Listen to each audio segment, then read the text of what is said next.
Good afternoon. Welcome to the University of Oregon's virtual town hall. My name is Jennifer Winters, and I'll be your host for the next 60 minutes. As we approach the beginning of fall term, we're sure there are a number of questions and concerns that you may have, and we hope that today's town hall will help provide some information, guidance, and reassurance as we get ready for the new term. Today we'll be joined by President Michael Schill, Provost Patrick Phillips, and some other members of the UO faculty and staff to help answer your questions from you, our students, and your families. We've received more than 200 questions in advance, and we'd like to know that you can ask a question at any time also during this program. You can email us at townhall@uoregon.edu. But first, we're joined by President and Professor of Law Michael Schill, who will begin with some comments about the decision last week that instruction for fall term will be primarily remote or online. President Schill? Thank you, Jennifer, and thank you, everyone, for joining us at this virtual town hall. I want to start by acknowledging that COVID-19 has changed us in ways we couldn't have imagined just 6 months ago. All of us have had to adapt to new realities and rethink many aspects of our lives. I know it's true for each of you and your families. I'm truly impressed with your resilience, your determination, as well as your patience. It's also true at the University of Oregon, where our faculty and staff have used the summer adapting by carefully planning and preparing for a fall term unlike any other that has come before. From the start, our every decision about the fall has been guided by our concern for health and safety and by science. Our decision to move to predominantly remote and online classes this fall is rooted in this commitment to safety. We made this decision in consultation with public health authorities and after listening to you, our faculty and staff, as well as community members. Now, the decision to move to mostly remote education was not an easy one, and we continue to work hard to preserve as many aspects of in-person experiences and interactions as possible, while at the same time safeguarding your health.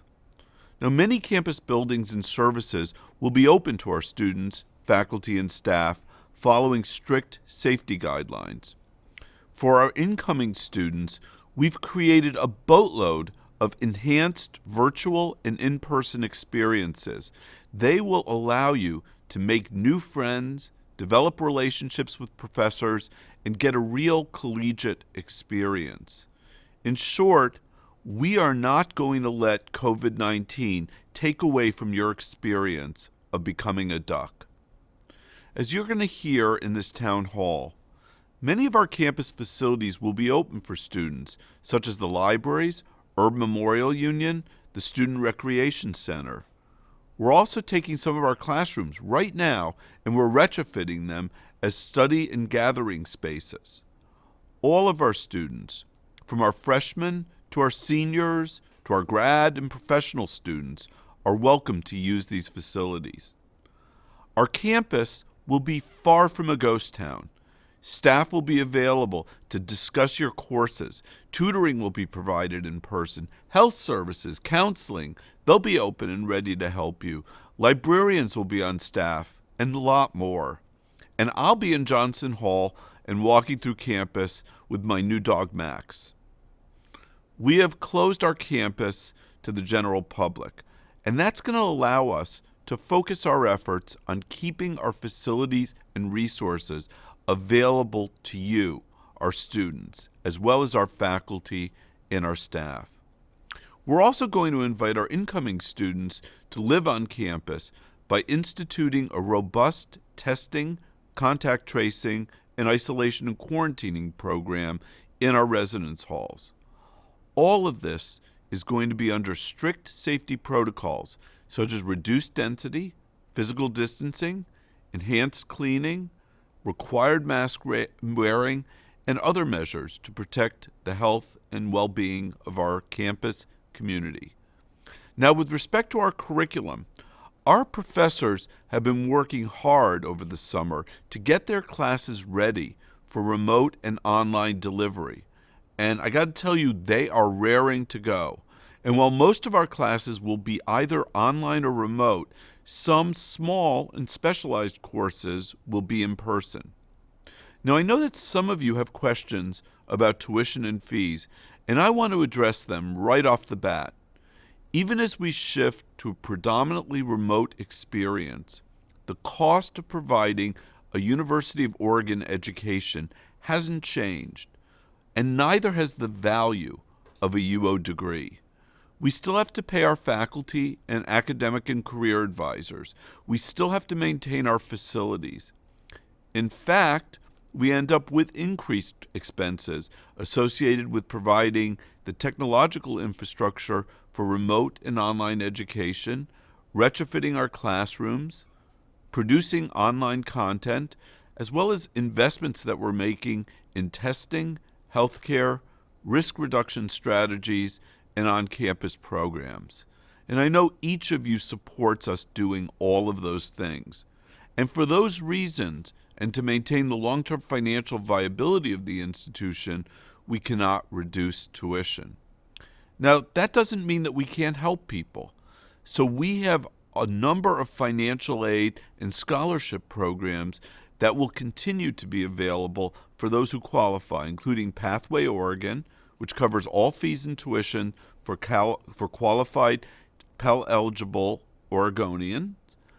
Also, for those students who are experiencing financial hardships related to COVID-19, we have a variety of grants that are available through the Office of the Dean of Students, as well as our Office of Student Financial Aid and Scholarships. They provide direct financial support for qualifying needs. Indeed, this past spring, we gave out more than $6 million in additional assistance from these sources. We will do everything possible that we can to support you during this unprecedented time. And as we're going to talk about more in this town hall, we are so excited to welcome students back virtually and in person. And we look forward to the day when we can all be back together. And I look forward to our panel today answering your questions. So thank you. Go Ducks. Thank you, President Schill. Based on the questions that we've received so far, we've identified a number of topics to cover, and we'll take additional questions throughout this town hall. Now, if we don't get to your question in this town hall, don't worry. We have up-to-date information and a comprehensive list of FAQs on the UO's COVID-19 website, which you'll find at coronavirus.uoregon.edu. And you can continue to submit your questions through our website. Now, to give you a brief overview, these are some of the topics that we'll be covering today based on the questions we've already received in advance. We have a number of people joining us, and we'll be covering remote education, prevention, academic support, health and wellness, student support, and housing. We have a number of people who will be joining us to help answer all of those questions and cover those topics. We've already heard briefly from President Michael Schill, also Patrick Phillips, Provost and Senior Vice President, Kimberly Johnson, Assistant Vice Provost for Advising, Cassie Fisher, Associate Vice President for Campus Services, Deborah Beck, Assistant Vice President and Executive Director for Health Services, Roger Thompson, Vice President for Student Services and Enrollment Management, Chris Winter, Associate Vice President for the Division of Student Life and Dean of Students, are all here to join us. Thanks so much, you guys, for being here. Let's go ahead and get started with how we're preparing campus for fall term. Cassie Fisher is a key part of the team that's been overseeing the university's COVID operational health and safety planning. Now, Cassie, while we will be primarily remote for instruction, we'll have many in-person services, as President Schill mentioned.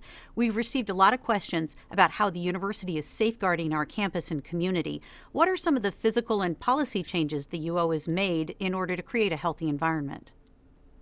Well, actually, a team of 200 people have spent the last 6 months getting our campus all set up to provide a safe and healthy environment this fall. And as President Schill mentioned, a good number of our facilities, the EMU, libraries, rec center, and some of our academic buildings, these will be open to all students, but we have made some changes, and I can walk you through them briefly.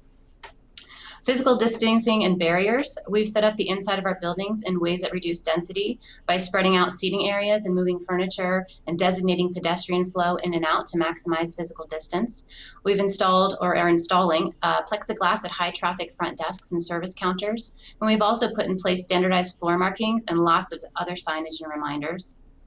And our classrooms have been evaluated and modified in these ways as well. Enhanced cleaning. Our custodial staff is giving special attention to high-touch surfaces, handrails, elevator buttons, door handles, light switches, and of course, restrooms and eating areas. We have electrostatic misters that will disinfect entire rooms. We've put out cleaning supplies in offices and classrooms for individual use. And we have outdoor hand washing stations set up all around campus and sanitizer stands inside all of the building entrances. And our facilities team has been really busy updating all the restroom fixtures, the sink faucets, the towel dispensers, so everything is hands-free. Improved air handling is another measure. In every building where possible, we've adjusted the air handling system to maximize the circulation of outside air into the buildings. And last, we're working to get everyone, students, staff, and faculty to do their part. Staying home when you notice symptoms is key. So first and foremost, this means checking ourselves daily for symptoms before heading out to meet friends, head across campus, or go to work. And second, we're distributing 2 specially designed UFO cloth masks to every employee and every student. Our students' masks will be part of a welcome kit complete with hand sanitizer, a brochure of resources, and a thermometer that they can take their temperature with as part of their self-check. All right. Thank you so much, Cassie Fisher, for providing that information. I expect we'll hear more from you as we move on. Now let's move to Provost Patrick Phillips, our Chief Academic Officer. Patrick, students want to know what their classes are going to be like this fall. Will it be different from spring when we had to rapidly move to remote education? What can they expect? Well, I want to first reiterate the President's message that we're all very excited to have the students return, and the faculty have been working very hard throughout the summer. And we have a lot of lessons learned in the spring, I would say, about how to do this. And we've made huge investments, hundreds of thousands of dollars in investments in improving our educational experience. And so much of it is going to be somewhat similar, but we have advanced online courses. And then we are also ensuring that there's even greater student engagement in remote courses that will be delivered. It's essentially the same as taking a normal course. You show up to class, you interact with your fellow students, listen to lectures, ask questions of the faculty member. It's just you're doing it through a computer instead of being in the classroom in these environments.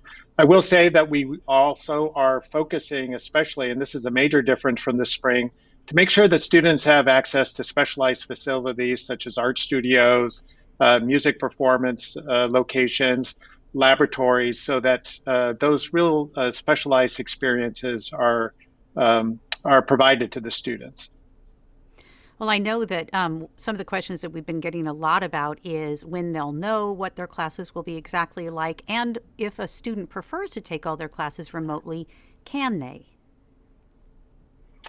Yeah, so our number one goal, of course, is the health and safety of everyone. And so that's what our focus has been. And we've worked with all our facilities folks to make sure that that's happened.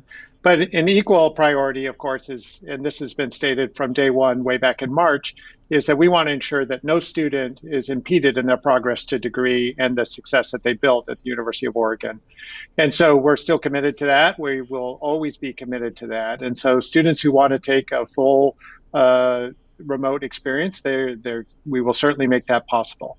I will say that right now it looks like about 15 to 20% of our courses will have some in-person experience part of it. So even though we're primarily remote, there's still lots of opportunities. But it is going to vary from course to course. I recognize that.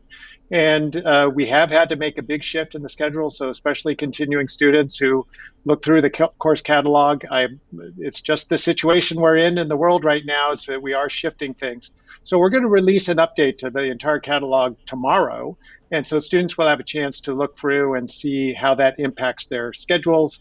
But for sure, they can work with their advisors if they see any challenges about fulfilling their degrees, and or if they need to be remote and there's something that's a problem for them in terms of an in-person course that's scheduled.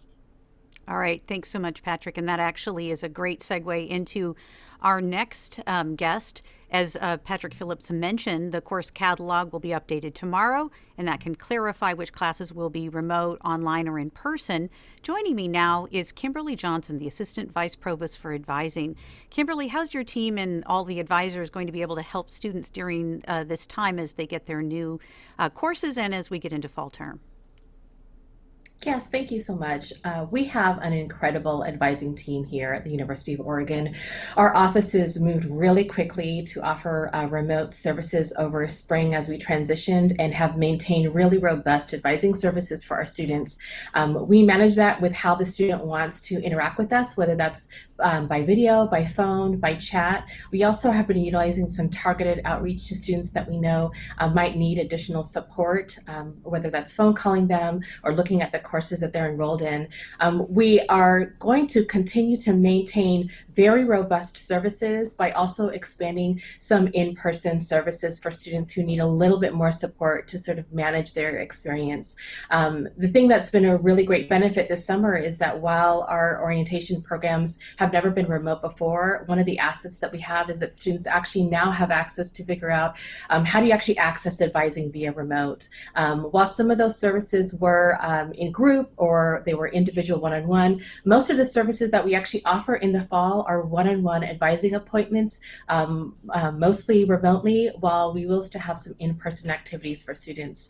We've also expanded our advising hours across campus, and so we'll start to see some shifts in the fall that we haven't been able to offer before as we try to be really flexible with our staff's schedule and some responsibilities that they might have at home when they are working remotely. So we'll see extended services for our students.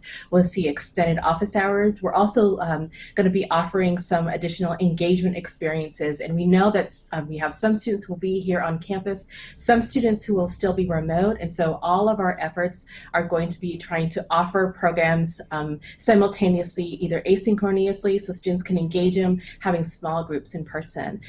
Other aspects will continue to be updating students. We'll be utilizing the Canvas community as a way for students to know how they actually can look at all the different kinds of experiences that they have. As the beginning of the fall term starts, we also know that there are a lot of new students who have never navigated campus before. And so we're going to be increasing the amounts of programs that we offer remotely so that they're safe, but also some small pod activities where students can get connected and learn a little bit more about the services that they can benefit from campus. The other thing that's really exciting is that we will be having additional tutoring support for students. And so we'll have those in person for some of our program areas and also remotely, so that it allows the students who want to be able to connect with someone in person that they can do that while still offering very robust offerings. And we're utilizing some of our classroom spaces that have now been built out for safe distancing, social distancing. I'm excited to welcome our new students. I'm excited to welcome back our continuing students. And I know that our advisors miss our students, and we've been able to really benefit from the fact that we can see them wherever we are, whether that we're in our home or we're in our offices like I am today. So. All right. Thank you so much, Kimberly. We really appreciate that. And next, we have Assistant Vice President and Executive Director of University Health Services, Deb Beck, with us. Deb, Cassie earlier talked about how we hope to prevent the spread of COVID-19. Of course, there's been all of this recent news of outbreaks on other college campuses elsewhere, and we know parents and students are understandably worried about how the UO will support student wellness. As a health professional, can you explain what processes and procedures we have in place for health and safety for students? Sure. Thank you for having me. As a nurse, I first want to say thank you to all the healthcare workers helping our community during this time. I should say how excited we are to welcome some of our students back to campus. I am happy to say that the University Health Services is fully ready and open to help our students for any of their healthcare, mental health care, or wellness needs while they reside on or off campus. We are fully open, and our team of professionals provides wraparound care for all kinds of healthcare needs. We have been working on many prevention plans this summer, including our Corona Corps team, which started their work on July 1. This team works on contact tracing for the entire UO community as well as the Eugene community, and they are doing a great job. We also have a COVID care team that will be working to provide a complete array of services for students in the event they need this service due to a COVID-19 concern. This team will make sure all students have regular contact with medical professionals, have their health care needs met, including meals and housing. The team will assure students are not alone in the event of self-quarantine or self-isolation. Well, Deb, we know how important it is that we all do our part to help reduce the spread of COVID and take care of ourselves. So how, as an institution, are we promoting those key behaviors, that mask wearing, hand washing, maintaining physical distance, and doing those symptom checks before we come to campus or go out? Can you talk about that and how we're doing that? Sure, I'd be happy to. It is critical that we make this a priority. It is proven that these steps help reduce the spread of COVID-19. All of these 4 things do not take a great deal of time or effort, and completing them is protecting those who may be at a higher risk, as well as keeping our entire community safe. We will be doing a lot this year to remind and encourage students to take these precautions while on campus and while remote. These behaviors are very important for all of us to practice. Wearing a mask or face covering is a state policy, and we are supportive of that as we work to stop the spread of COVID-19. We will ask everyone in our community to do a daily symptom self-check. There will be more information on this soon, but this is always a good practice. We will encourage and ask folks to wash their hands regularly and maintain a safe distance from others. These are all critical steps for all of us to help stop the spread. All right. Thank you so much, Deborah Beck. Sure. Roger Thompson is our Vice President for Student Services and Enrollment Management, and he's going to join us now. So, Roger, move-in for freshmen and some upperclassmen is just weeks away. Can you tell us about the safety precautions that the university is going to be taking to make sure that all of those students are safe? And what will this year's process look like? Yes, thank you, Jennifer. And to all the students and families out there, our new students coming, we cannot wait to get you on campus. So welcome to the University of Oregon. Move-in is always a big time on our campus. We welcome all of our students and families, and this year it will look a little bit different so that we can make ourselves as safe as possible to mitigate the risks that COVID-19 presents. So all students will have a COVID-19 test upon arrival. Our faculty here at the University of Oregon are some of the best in the world, and they've developed a very quick test that will enable us to test you for COVID-19. Once clear from that test, we will then have you move into our residence halls. Again, as Deb Beck mentioned, face coverings, keeping some distance, but there will be plenty of people here to welcome you to the University of Oregon and help you get situated in your residence hall. If by chance you test positive for COVID, we've got that covered too. We'll take you to a special building where we can ensure that you're isolated and have the opportunity to recover if you're experiencing symptoms. And once you're clear from COVID, we will then move you right back into your residence hall. We think the move-in experience, while different from past years, is going to be terrific. You're about to start a big adventure on campus, and we're going to be here to make sure it's safe and healthy and ready for you and your families. One question, Roger, that we have coming in is, will students be required to quarantine before they come to campus? And then also, what will that testing be like, if you can answer those 2 questions? Sure, absolutely. So students don't have to quarantine before they come to campus. We would encourage you to be extra cautious before you come to the university. But when you get the test, this is a nasal swab. So just picture a Q-tip, whoop, right down to gather a sample from your nasal area. It goes in, it will be tested. We'll turn the test around in 24 hours. So during that time period between when you've been tested and when you're cleared to move into your residence halls, we'd ask you to be extra cautious until we get the test back. But prior to coming to campus, there's no need to quarantine or self-isolate. But I would strongly encourage all of our student families to recognize that this COVID-19 is a contagious, spreadable disease. And so to take some natural precautions that you're probably doing anyway in your household before you travel to Eugene. Sure. Another question we've received is, we've talked about an enhanced first year experience. Why is that important really for this class and for their start of their academic year? Yeah, I think it's really important because, I've said for years, every freshman class, what makes a freshman class is a shared experience, right? The freshman class that entered in 2018 versus 2014, they had different experiences. So what makes a freshman year is something that's shared, that's done together. And so while this freshman class may not be exactly like last year's due to COVID, it will be a shared experience. And it will be an opportunity for students to, quite frankly, no offense to the families, get out of your parents' house and come to the university and meet new people with all the safe precautions we've discussed, and to begin to create your University of Oregon experience, your freshman experience, which will be unique to you and particularly unique to this entering class of 2020. So, Jennifer, we have so many wonderful things planned, from our orientation team to our colleagues, Chris Winter, who comes up next, and others. There are many great plans in place to make this freshman year an incredible one. Different than others, but it'll be wonderful. Thanks so much, Roger. Stand by. I know we'll have more questions for you about housing and students. And of course, we've got lots of questions also about what it will be like on campus, the student life aspect. And joining us now is Chris Winter, who is our Dean of Students. So Chris, the president has said that there'll be both virtual and online academic, social, and recreational activities. What can students expect? For example, can they go to the library in the EMU? Fantastic question, Jennifer. We're hearing that a lot from a student. They really want to see what fall term is going to look like for them. So yes, we are working very hard to ensure that students have some engagement opportunities once they rejoin us on campus or once they join the Duck family here at U of O. Our student union will be open for dining options.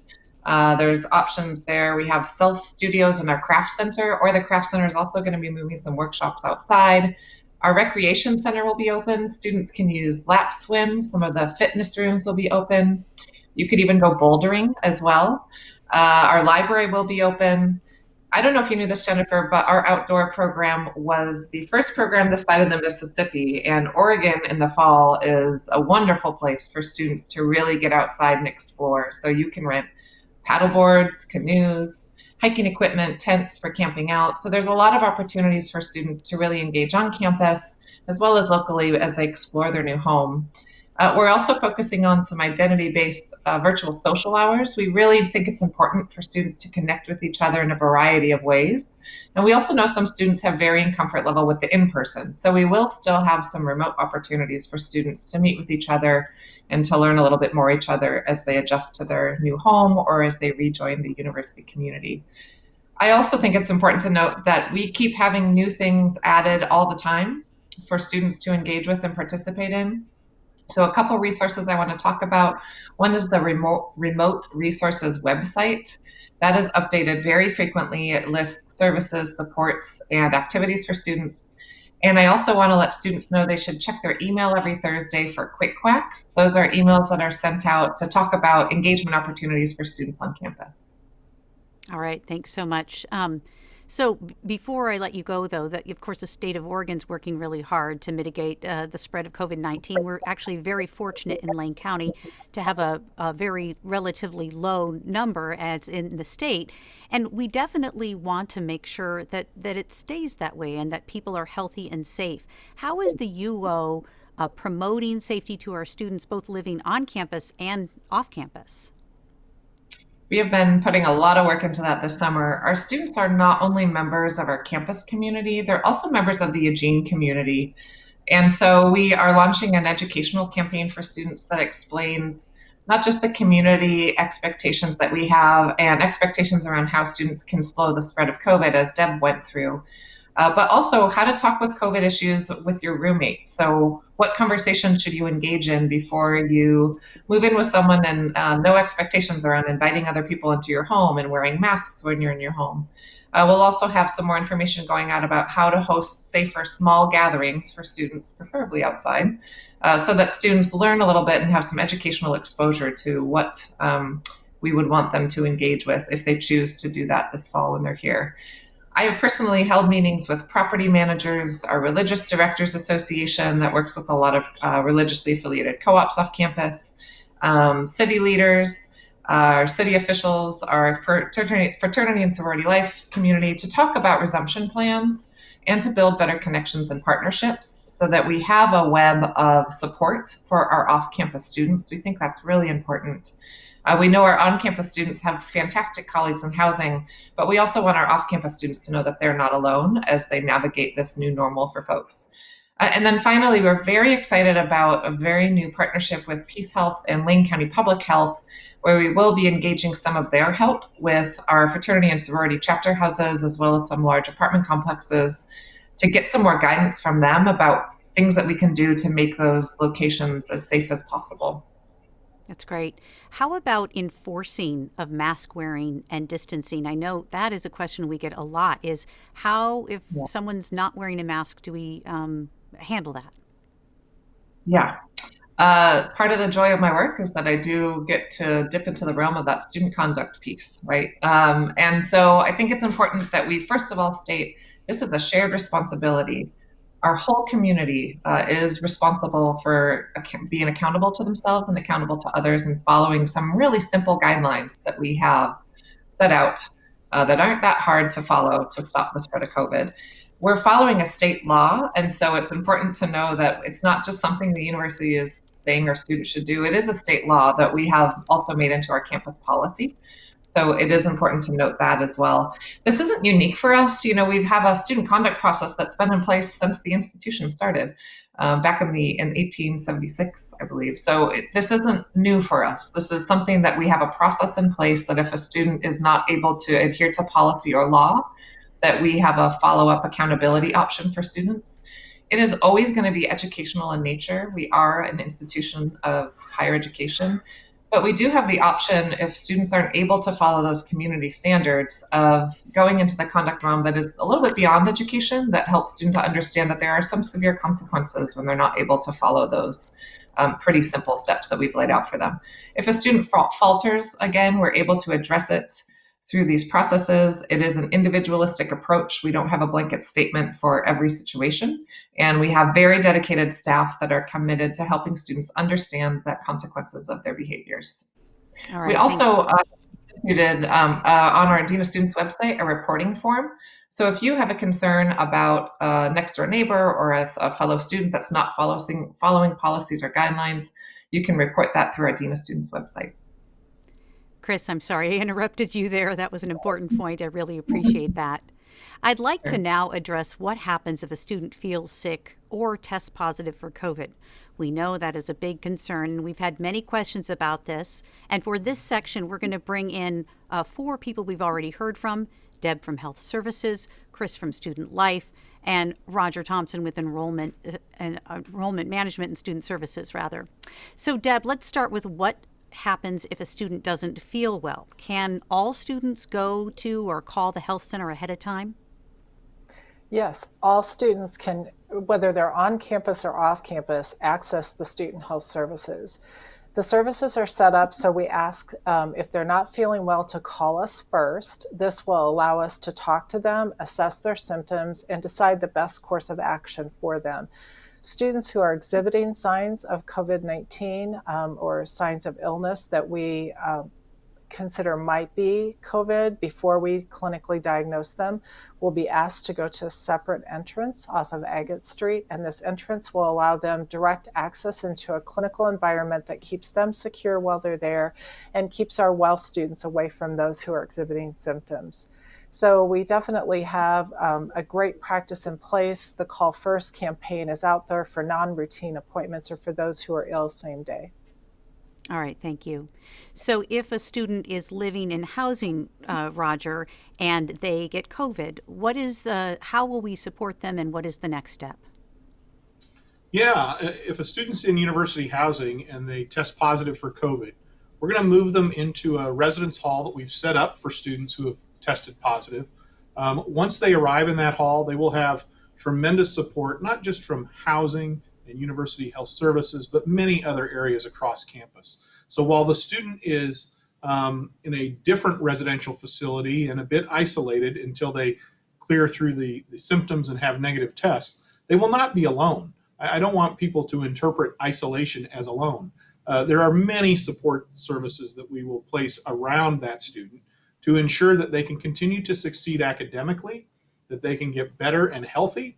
And once they're cleared and we've had negative tests from COVID, then they can move right back into their residence hall where they were before the positive test showed up. So I guess what I would say, Jennifer, is we've tried to think through all the ways that we can be supportive of students who test positive, and to ensure that 3 meals a day are delivered to their new residence hall, that we have teams reaching out to support them, both in terms of physical and mental health, as well as lots of other support services. So for those students that do test positive, I think we've got a good plan in place to ensure that they're well supported academically and socially.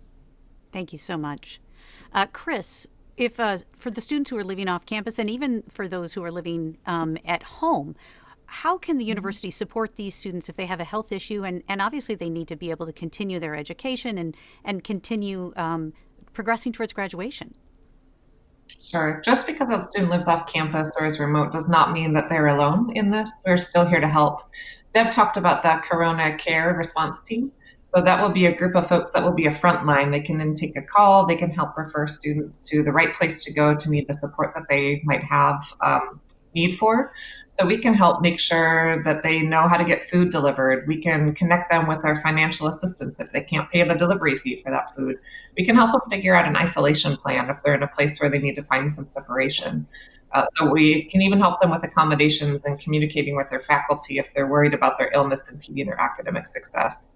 So we will absolutely have some supports for students, even if they are living off campus or are at home. All right. Thank you so much, everyone. I do want to point out, I know that we're getting lots of questions in, and we appreciate you sending them in. We've received more than 100 questions just during this program, and we're trying to get to all of your questions as quickly as we can. I also know this is a lot of information, so please use our website, coronavirus.uoregon.edu. We have it all segmented out with all of this information so that if you don't catch something or you want to watch this video later, we'll have that information for you. Now, we'd like to turn to President Schill for another question that we've received. President Schill, some students and parents are asking, why is the university inviting students to live in the residence hall but not having in-person classes? So Jennifer, one of the reasons why we're doing that is because, as Roger Thompson said, it's so important for students to be able to experience the freshman year, to make friends, to be able to create networks, to be able to get launched to become a duck, and to be able to flourish here during their next 3 years. So we believe that the residential experience is really important, and we want to give all of our students the option of having that experience. And, Chris Winter talked a lot about many of the activities that are going to be taking place. It's not going to be just all fun and games, right? We're going to have faculty who are going to be there to develop relationships. We're going to have faculty fellows program. We're going to have lectures there, all of that sort of thing. So it's going to be a very robust experience. And we believe that we can keep the students safe. We think that we can do testing, periodic testing. We can really maintain all of our safety rules in the residence halls. We would love to be able to move to in-person classes, and indeed we're likely to phase in towards there as we get closer to the winter quarter. But one of the things that we don't have right now is the ability to test all of our students who live off campus. We will get that capacity probably in around November or so. But right now, what we want to do is we want to give all of our incoming students, and this goes for transfer students as well as for freshmen, the opportunity to really become part of the community and really develop relationships and friends. And we think we can do that. And what we know is students who come and they live on campus tend to do better in school. And we care very much about our students doing well in school. But at the same time, we want to offer options. So students who don't want that, who are concerned, who want to stay wherever they live, we can accommodate them also. All right. Thank you, President Schill. Another question that we've received in, I'm going to go ahead and bring in our Provost Phillips for this question. We talked a little bit about how some classes or studios may be in person, and we really want to kind of hone in. People want to know about classroom space. We've said that we've got some safety measures. What does that actually look like for a student who will be in a classroom or a studio or a lab? So that's the nature of those particular spaces, is they are fairly unique. We have well worked out safety procedures for all the classroom spaces in terms of distancing and podiums for faculty and all of those sorts of things. If you think about any of those spaces and what we know, there are two essential items really that we have focused on. One is to make sure that our mask policies are consistent and adhered to by students, because what we know from a public health perspective is that's the number one thing. The other thing is air circulation, and so that we're really paying attention to that as a primary driver. And then finally, of course, distancing is really important. And so we'll be making sure that students are spread out in the spaces. And so we've analyzed every single space on campus for what the appropriate density is. We actually had the fire marshal come through and verify all the placements. We have tape down on the floors. So that's how we do that. In much more specialized spaces, it may be that the student would go in and for instance, use an art studio space just by themselves to make sure that they have access to all the tools, but then we don't have to be concerned about the safety transmission aspects, but we are making everything available to the students. So it's really a case-by-case basis. If we were just talking about classroom spaces, I could make more generic statements. But again, we've analyzed everything. We've had it cleared with our emergency management team. We've had it cleared with the health department. We've had it cleared with the fire marshal. So we've really paid a lot of attention. And that's how we've used our time since the end of the spring, is to really focus on these things. I don't want to get too far ahead of ourselves. We're not even to fall yet, but I know now we're already starting to think about winter, because we do hope that we'll have that testing ability and be able to begin to welcome more and more people back to campus. When and how will we know how winter term will look? I know. I think the hardest part of all of this is the uncertainty. And I was actually just on a radio show, and a graduate student called in and said, "How come you're changing things on us?" And it's our intent to provide information, to make decisions as soon as we can. And I think we all know that there's a great experiment going on in some campuses, and we're looking at those very carefully to see what works. We know what we can do. We're actually very confident of our own safety procedures. I think when you layer on top the county's public health ability to do contact tracing at a very high level, which we are really investing in supporting them in that, and then layering on top of testing. So I think the combination of facilities, testing, contact tracing, and then how students work with us. So that's a critical element. The students need to come here. They need to be committed to their own success. That is, of course, we want them to be committed to keeping everybody safe, but really it's their opportunity to keep the university open and to build a university that can open in the winter. And that'll be an important component of all of this as well. So we will make those decisions as we can. I can't commit to any given date now, and I totally appreciate that everybody would love to know tomorrow exactly what we're going to do. But we'll continue to monitor that. We have a lot of dynamic things going on. Thanks so much, Patrick. So I'd like to bring back Kimberly Johnson now, talk a little bit about what students have some questions about, what both with advising and also grade options. Kimberly, can you tell us about the options for students? Will we have the same kind of grade options as we did in spring? Yeah, so for a lot of our new students who aren't aware, is that in the spring, and we're actually going to be moving it forward for the fall too, is that because we know that students are getting used to the way in which their courses are being offered, that they want to be able to make the most informed decision about whether to take a class graded or pass no pass. And so we actually have extended our policy to give students 30 days after the term, up to 30 days after the term is over, to change their grading option if they decide that they would actually like to take a class graded or pass no pass. The only adjustment though are for seniors. We want to make sure that our graduating seniors graduate on time, and so they still will have till the end of the term, but it'll be December 21st.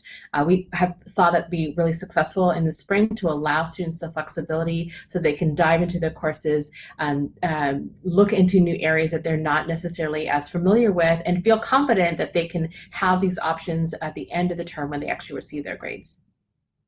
So that's actually a really good point. We've talked a lot about our incoming class, our freshman class, but of course our sophomores, juniors, and seniors, they're thinking about graduation. And so what kind of support do they have, especially our upperclassmen, in ensuring that they can graduate on time? Yeah, so our advisors have been maintaining all of our advising services. Part of our advising services are proactive outreach and proactive work with our students. And so even if a student hasn't contacted us for advising, we still are doing degree checks and using our degree audit system and processes to reach out to students. This occurred over between winter and spring term last year. As we wind down with our orientation advising for students in the summer, we'll start to pick up again across advising to review student schedules. The other thing is that I always encourage students to be proactive. The degree audit is a system that students can actually access. For new students, we have tutorials for that. An advisor typically will go over that with you. That's one of the benefits of you do a video phone appointment or a video appointment with a student. You actually can see the advisor's screen who can move through or at least talk you through what the degree product process is. And then for students who are nearing towards graduation, they should always make an effort that even if they already know what classes that they're planning to take, is that they review the degree audit and then check in with an advisor to schedule an appointment just to make sure that they're on track, especially for programs that have a higher sequence course level. Excellent. Thank you so much, Kimberly. And we know that they can go to the advising website if they have any more questions about that, find out all the information about how to make an appointment or get help.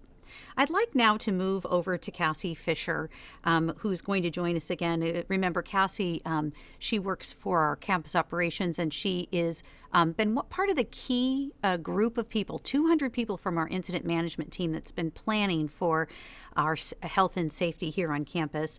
So, Cassie, as people begin to come back to campus, what are the state mandates related to gatherings in Oregon, and how will that relate to our campus in terms of things like events?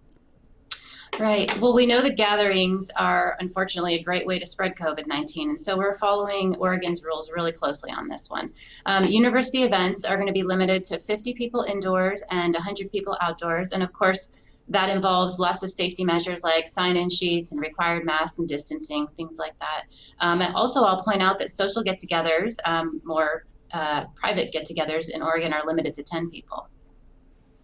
All right. Thank you very much. And again, we still have plenty of questions coming up.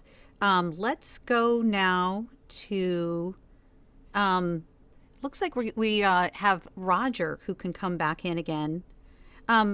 Roger, when will students expect to get some additional information about move-in, about also information about what they can bring and whether their parents can see them, things like that? There's a lot of details that people are clamoring for, and I know we're still doing a lot of planning. Roger? Yeah, absolutely, Jennifer, and thanks for that question. As a parent of college-age students myself, I have to tell you that move-in is a time of great excitement as well as a little anxiety, and that all gets sort of highlighted and underscored in this COVID world.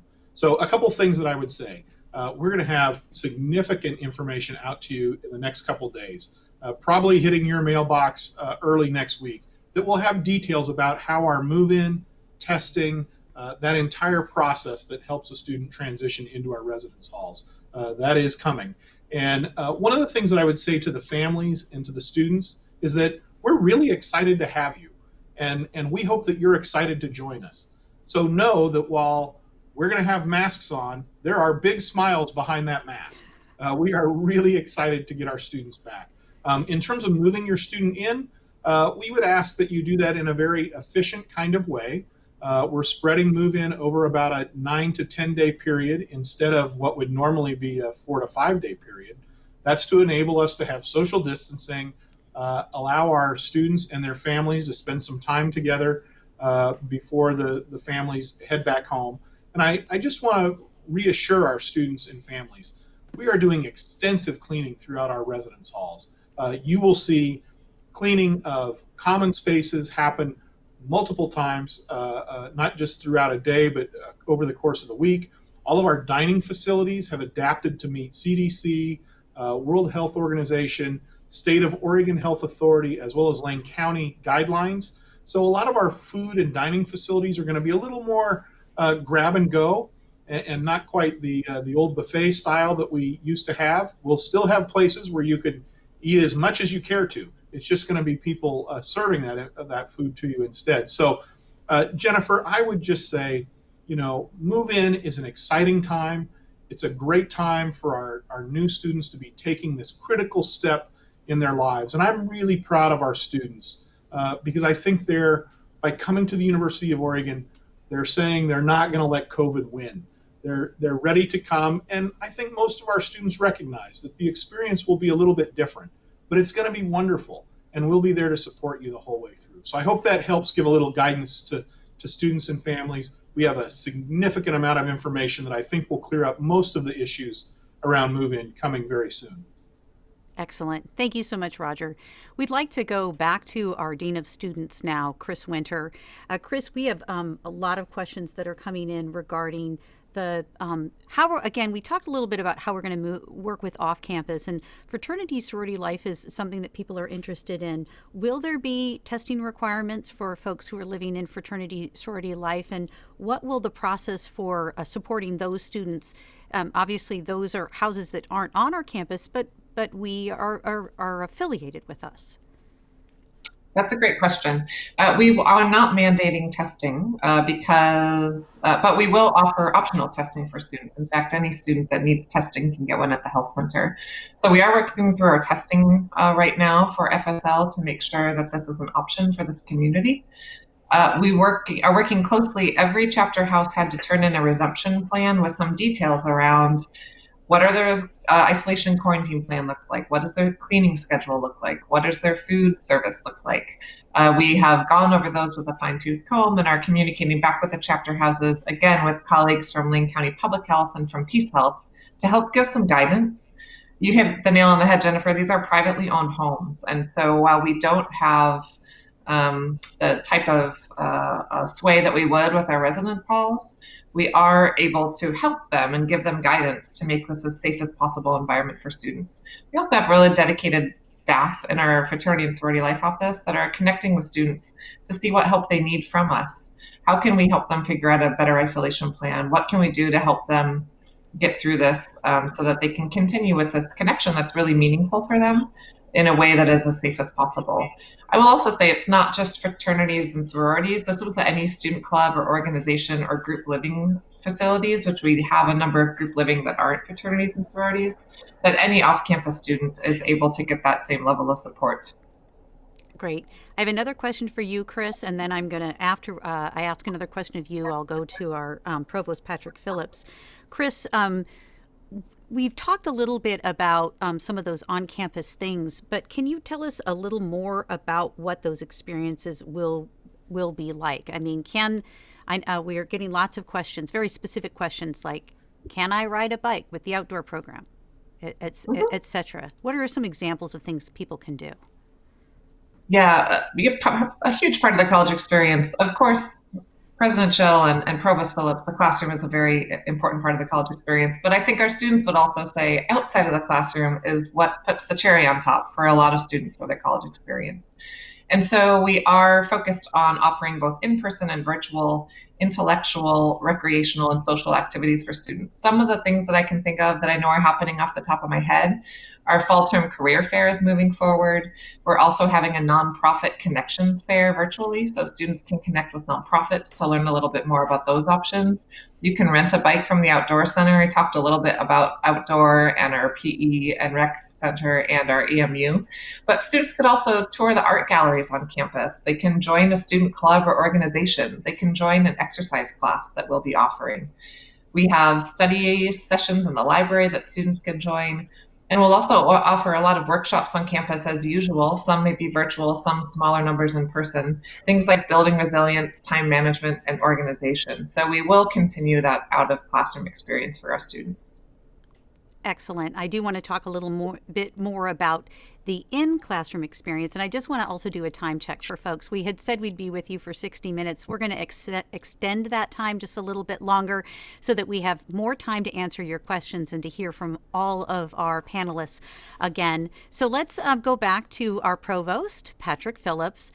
Patrick, I have a question here. People want to know what the difference between online and remote education is and really what they can expect.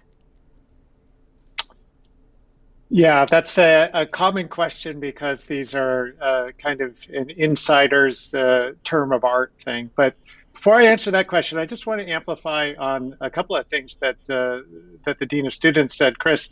I was just recruiting a new student into my lab just earlier today, and we were going over, she's from the southeast of the United States, and we were going over everything that Eugene has to offer. I frequently say we're the University of Oregon, but our greatest strength is that we're the University in Oregon. At this particular time, being able to enjoy the outdoors and the low population density and, quite frankly, the low incidence of disease right now is a great thing that we can amplify on. And that is something that I know me and my family take advantage of all the time that we can.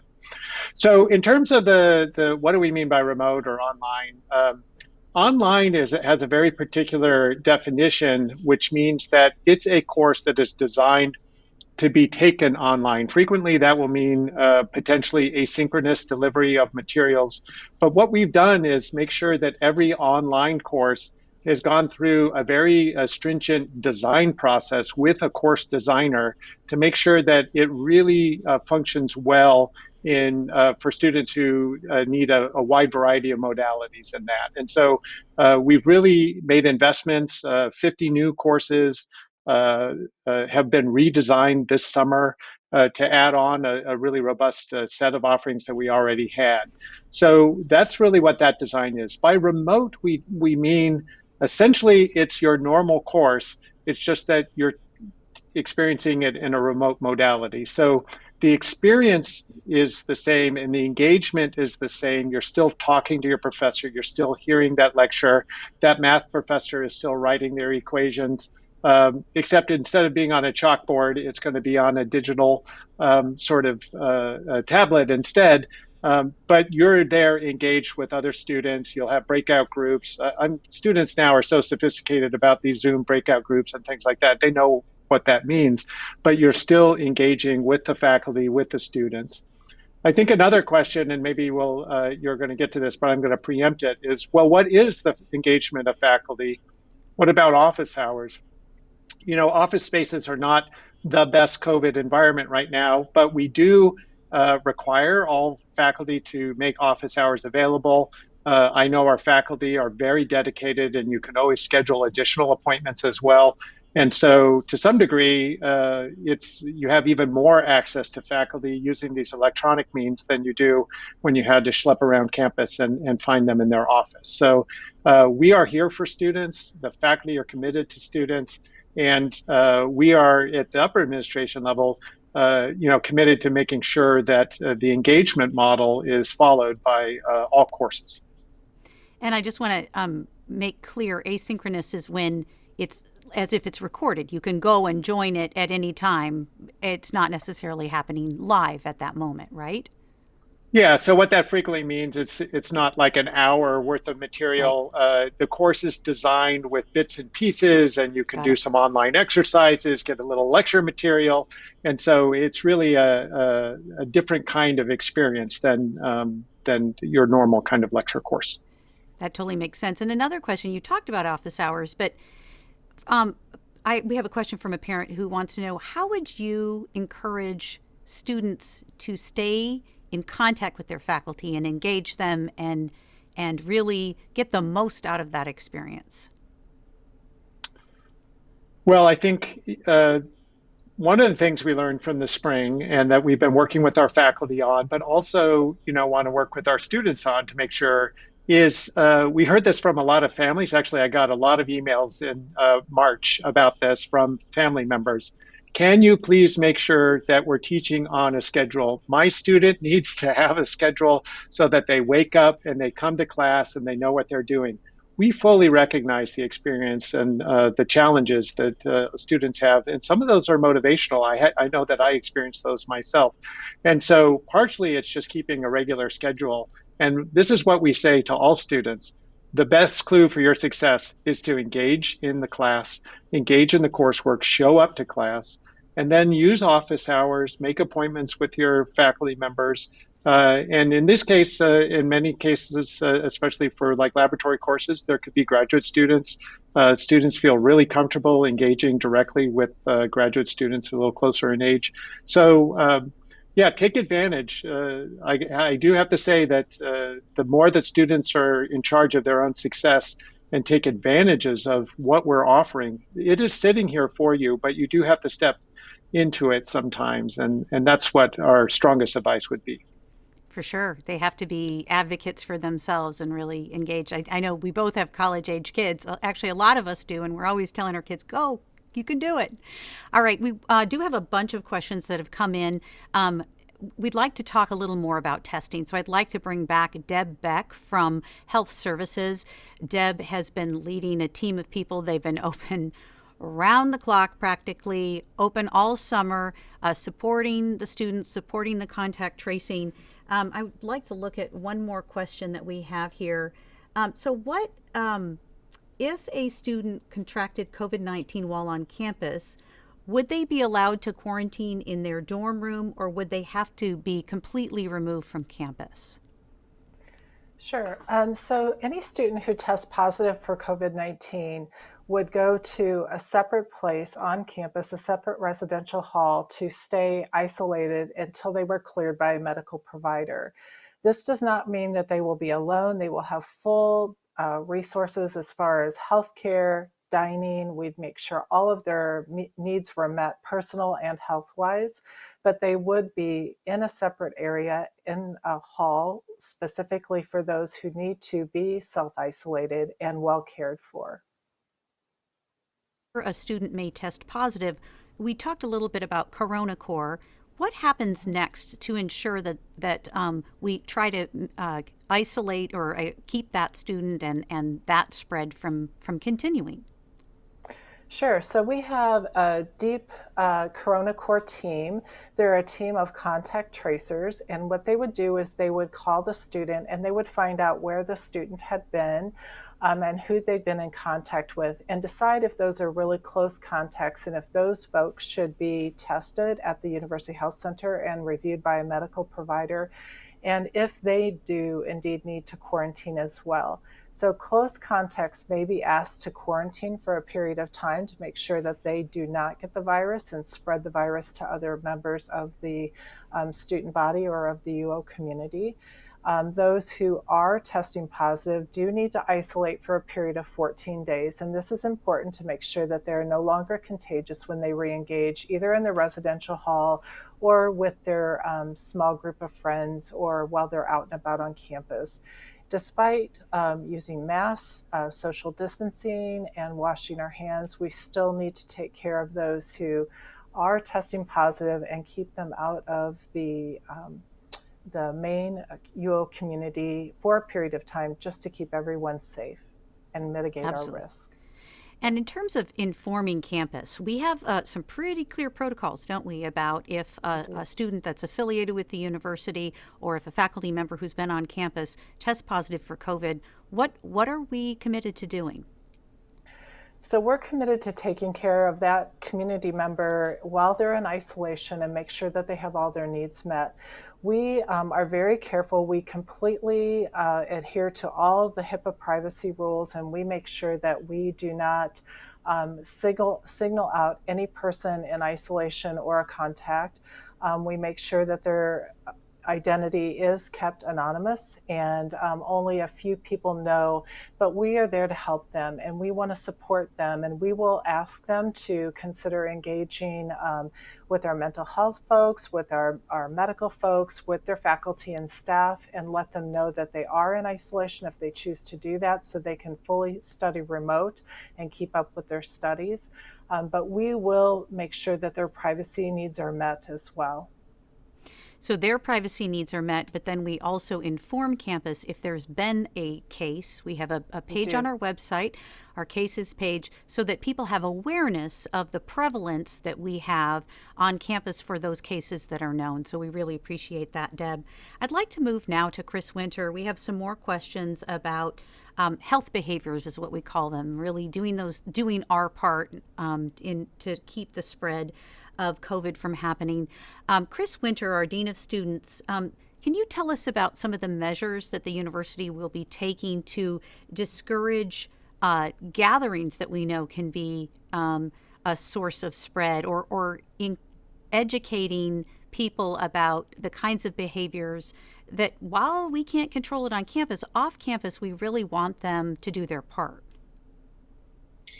Absolutely. I think as we look across the country and see schools are our counterparts on semester system, this is an issue for schools across the country. And so we are working hard right now in our planning stages to introduce a harm reduction prevention model. I know that sounds wordy, but it's basically an educational campaign for students to help them understand the importance of following these simple guidelines, to help them understand how their actions impact community. We're also in close partnership with our friends over at Lane County Public Health, again, as we mentioned, and in working with them to do some preparation with our friends at Peace Health around those off-campus, those larger apartment complexes and group living situations, to talk through and help them set their plans on what their visiting policy looks like for visitors and social gathering policy looks like. We will hold students accountable. As I mentioned, we have a process in place for students that if they're not able to follow our community expectations, that is a route that we're prepared to go down. But we're hoping that students are able to understand the importance of this, not only the actions on themselves, but the rest of the community as well. For sure. And we know that our community will be watching, and they care a lot about our university and our students, and they know about the impact. If a community member were to see a behavior that is concerning, what should they do about either reporting that information or engaging? Absolutely. I would say community member, faculty or staff or students are able to let us know if they have a concern around actions or behaviors they're seeing with COVID. So as I mentioned on our Dean of Students website, it's also on the coronavirus website, there is a link to a COVID concern form. So anyone can go into that form and fill it out if they have a concern about an individual student, a student group, an employee, or a department or unit on campus. So if someone walks into a department and they notice someone not following policy and wearing a face covering and they want to let us know, they can go in online, fill out that form, and then the appropriate person will follow up with that person to talk a little bit about what was reported and help them understand the implications of that as well. So the form is frontward facing. It's open to community members as well as students, faculty, and staff. I think we also heard something about a welcome packet, and I think that this is probably a good question for Cassie. She's been helping lead, again, that team that is preparing students and, of course, faculty and staff for the start of the fall term. Cassie, can you tell us again a little bit about how we're going to prepare students and about this welcome packet? Sure thing. So we are putting together welcome kits for all of our students that will include a whole bunch of information, from information about the self-health check process I mentioned, as well as contact information and resources from the health center to the Dean of Students, and all of the things that some of my colleagues have been talking about already. Also in those welcome kits, students will find their 2 specialized university reusable cloth masks, and thermometer as well, so they can engage in that that's part of the self-check as well. Yeah, I think that's it. That's great. I've got my mask right here, Cassie. This is one of the masks. There's another really nice subtle gray one. I love this so much. And again, everybody will be getting 2 of them. This one is mine. It's probably not quite as easy to hear me. So another question that we have, and this one is actually a good one for Deb, so I'd like to bring Deb back. So Deb, we know that in our residence halls, we're going to have no more than 2 students. If one student tests positive for COVID, what will happen with their roommate? Would they immediately be quarantined? So no, we would do a contact tracing process to find out the amount of time that the two roommates have spent together. Have they been adhering to social distancing? It is likely they may have to quarantine because that is similar to a family pod situation that you would have in your own home. And most oftentimes that is the situation. We would, however, move the student who tested positive out for self-isolation, do a health check on the roommate, as well as do the contact tracing measures on the roommate to determine that before we would move a roommate to quarantine. But it is likely that that could happen. Wonderful. Thank you so much, Deb, for that information. We have really gone through a ton of questions here. We know that probably we cannot get to everybody's question during this program, so we do encourage you to continue to visit our website. We would like to, before we come to the end of our program, give a chance to have all of our guests be able to say some last words to our community with some closing statements. We're going to first start out with our provost, Patrick Phillips. Patrick? Well, I want to reiterate how much we're looking forward to having the students rejoin us. I also want to emphasize our commitment to a high quality educational experience. Our faculty are dedicated to it. We're dedicated to our student success. And despite the challenges, it is really important to get started or to continue your education. We know that that is the major inflection point in everyone's life. And we certainly are going to be here to help you do that. All right. Thank you so much, Patrick. Deb Beck, any final words from you, please? Sure. We're excited to have our students back, whether they reside on campus or off of campus. The University Health Services is there for all our students. We want to support them in any way possible, and we believe that we have all the measures in place to help them physically and mentally, as well as with all their wellness needs. We look forward to having them here and helping them to be successful. Thank you, Deb. Roger Thompson, we'd love to hear from you. Yeah, thank you, Jennifer. I guess I would say to the students and families, we can't wait for you to get here. Come on, let's go. We're ready for you. We have done all sorts of things to prepare this campus. And I just want to emphasize to our students, I believe in you. I know this is going to be a challenging time, but I really believe in our continuing students that are off campus and our freshman students that are going to be on campus living with us. We're all in it together. And if we work together, if we do the things like covering our face and keeping some social distance and washing our hands, if we do all of those things, then we'll get to be in this spectacular campus, this arboretum, this gorgeous place where you are going to launch your future. And so I just can't wait for our students to get back. And for the families, the parents out there, as a parent myself, my daughter just graduated from the University of Oregon. I got more kids, college age. I want you to know that we're doing everything we can to create the great environment that made you entrust us at the University of Oregon in the first place. And so know that we're working to mitigate, to meet the challenges that COVID presents, and to have a great experience for your students inside and out of class. So I can't wait to see you at the end of the month. Go Ducks. Thanks, Roger. All right, Kimberly Johnson, we'd love to hear from you too. Yeah, I just really want to emphasize that academic advisors, they're not there just for you to help pick out classes. They are going to be and continue to be there for you as you think about your skills, your interests, your passions, who you want to be in this world, how those courses can be enhanced by new learning models, how you can be connected to accessibility services if those are support areas that you need. The advisors really are there to help you navigate all these things. I know for a lot of our new freshmen, our new transfer students, those that aren't familiar with the university campus and how things operate, that really is often the role that advisors help you play. We help you navigate, help you transition, help you understand how to be very successful and how to utilize your resources. And so regardless of whether COVID was here or not, that's our core mission, and it just gets enhanced by the fact that things slightly change.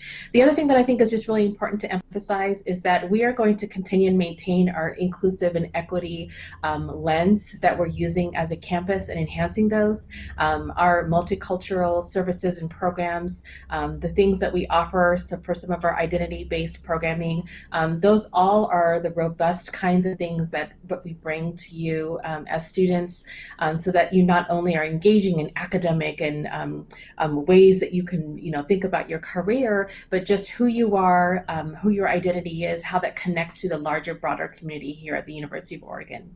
I'm really looking forward to meeting our new students, really looking forward to maintaining a connection with our continuing students. Thanks so much, Kimberly.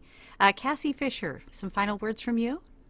Sure. I'll just add that I'm really proud of the health and safety measures that we put in place. It's really important that our campus is as safe as possible, a place that it can be for our students. This year is going to be different in many ways, but the sense of excitement that we get this time of year is the same. And I am absolutely thrilled to welcome our students, new and returning, to campus very soon.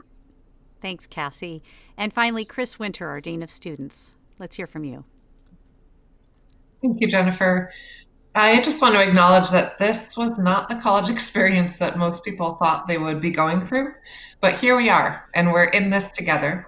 As Roger mentioned, we've done all of this work to prepare, and now we need your help to help us continue to be a safe space for all of our fellow ducks. Ducks look out for ducks, and so we need people to continue with that.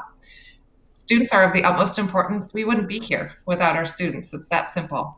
And so please know that we are working hard to ensure that we can have a safe space that allows for engagement and intellectual growth, as well as social connections.